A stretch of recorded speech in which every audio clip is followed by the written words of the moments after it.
It's my privilege to introduce Perry Hoberman.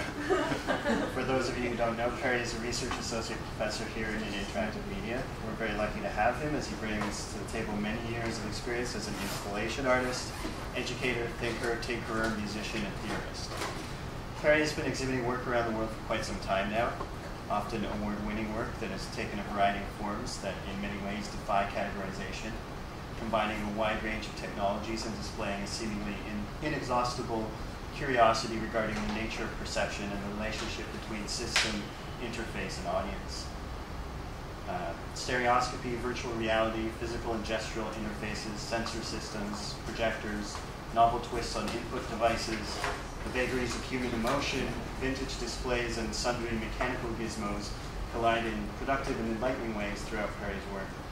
A collision which I expect will provide fertile ground for today's discussion. And so without further ado, Perry Hoberman. All media are technologies of perception. I mean, anything that we take in through our eyes, through our ears, that's what media is, right? In other words, it has to be calibrated to our perceptual system for us to take it in. And that's not, I mean, that might sound like a tautology, but in fact, it's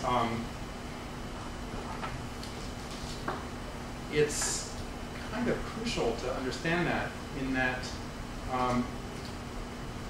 well, so I work a lot with stereoscopic images, and you know, stereoscopic images are really just, it's kind of obvious when you look at stereo images that it's projected onto these are images that are being projected onto the floor and walls of a room. And all that's happening, this is a simulation of what would happen if all of a sudden, in the midst of this, we were actually tracking the camera and we were updating the projection as the camera moved around, right? The things seem to become three-dimensional. They seem to leave the floor and the wall. And all that's happening is this is a simulation, of course, but all that's happening is we're updating those projections so that they're dependent on the point of view of the person who's behind the lens of the camera in this case, right? And suddenly they're no longer married to the surfaces that they're projected on. And this is kind of a key idea that is used for projected cameras and in certain kinds of virtual reality and so on. So one of the things I did last summer, we had a little bit of research money, and I had to come up with a research project so that I could get some of that research money. And I'm saying this to Rick Scott, but since I'm so interested in stereo, I thought, well, there must be something, there must be an interesting research topic in the area of flat images projected stereoscopically, right? In other words, stereoscopic projection is done so that you fool your eye into thinking that things are three-dimensional. Well, what can you do? I mean, and this actually, it's not such a joke, because I've done this a lot in my work, is use stereoscopic projection simply to place images at different depths on the screen so that you dissolve the screen. And it's a way of projecting things in basically anywhere in front of or behind the screen. So I came up with this research project called Experiments in Flat Stereoscopy. And here's a little movie of just some sort of work in progress. So what this is a projection. These are some of Eric Hansen's high-resolution panoramic images that we, as it turned out, because this was all being done in real time, and because I was programming it myself, they're not very, we're using just a tiny fraction of the information that Eric has recorded. But first of all, this is just an image on a screen, and I'm just moving around in relationship to the screen. And as you can see, it looks like I'm moving around in relation to a flat image that's on the screen, right? Nothing particularly fantastic there. Now, I'm tracking where I am, and as I move around, I'm basically doing the reciprocal movements for the images. And notice what happens. The image appears to be behind the screen, right? It seems the screen suddenly, let's look at that again. The screen becomes a window through which I can see something distant. And it's not perfect, it's just, this is just a proof of concept. And there's certain geometric operations that we're not doing here, but just compare again. This is what it is when I'm not moving it, right? It's married to the screen.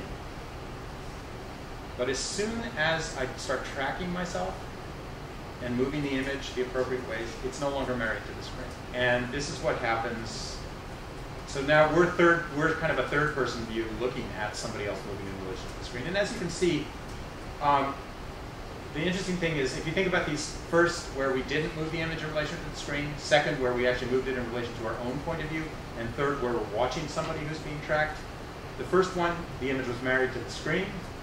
The second one, it seemed to be way behind the screen. And in this one, it somehow seems married to the person. We don't have the sense that we're controlling the image. We just have the sense that the image is somewhere way off in the distance.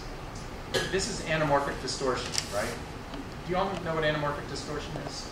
Anamorphic distortion is when you do a projection, a perspective projection onto a surface that's not at right angles to your angle of view. So the most famous, and unfortunately I have a whole lot of anamorphic images, but they're not on my hard drive right now. So somebody could Google anamorphic imaging. The most famous anamorphic image is a painting called The Ambassadors by Hoberman. And there's a weird shape. It's a realistic painting, portrait painting, but there's a weird shape in it. And it's not really clear what that shape is. And the reason is because that shape is an anamorphic image of a skull. And if you look at it way from the side, it's basically a projection, it's a perspective projection. Okay? And in fact, what's going on here is that all these images are projected anamorphically. In other words, and this is what happens with any projection when you project on a surface that's not at right angles to your angle of your line of projection.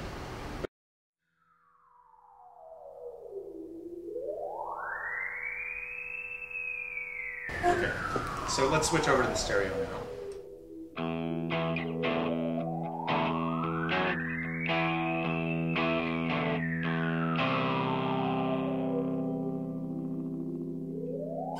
Life's the same, I'm moving in stereo. Life's the same, except for my shoes. Life's the same, you're shaking like tremolo. Life's the same, it's all inside you.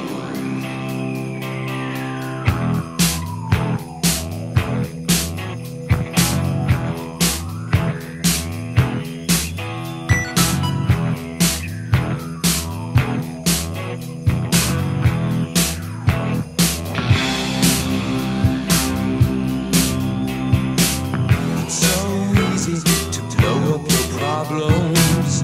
It's so easy